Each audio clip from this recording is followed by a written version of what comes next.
Παιδιά από το Αφγανιστάν τραγουδούν και το φίλο τους, τον 15χρονο Χαμιντουλά, ο οποίος χάθηκε τόσο άδικα, τόσο ξαφνικά, όταν εξεράγει στα χέρια του η ορφανή βόμβα των τρομοκρατών πριν από 2 εβδομάδες στα Πατήσια.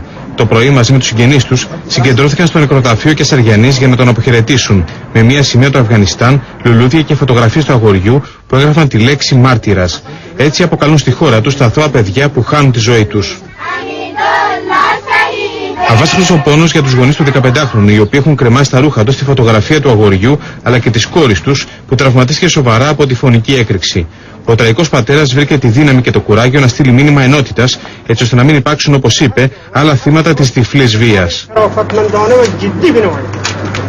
Το μήνυμα του Χαμιντουλά και κάθε παιδί που έγινε θύμα τέτοιας βίας είναι αυτό, ότι εμείς όλοι μαζί πρέπει να ξεκινήσουμε πραγματικά να κλείσουμε αυτό το παράθυρο που ακόμα υπάρχει για την τρομοκρατία, να κλείσουμε αυτό και να μην πέσει κάποιο άλλο παιδί θύμα της βίας. Η επιθυμία του πατέρα είναι η δημιουργία ενός φιλανθρωπικού ιδρύματος για τα παιδιά που πέφτουν θύματα τρομοκρατικών επιθέσεων σε ολόκληρο τον κόσμο, ανεξαρτήτως θρησκείας και χώρας καταγωγής. Η κηδεία του 15χρονου θα γίνει στο Αφγανιστάν με έξοδα του Υπουργείου Προστασίας του Πολίτη.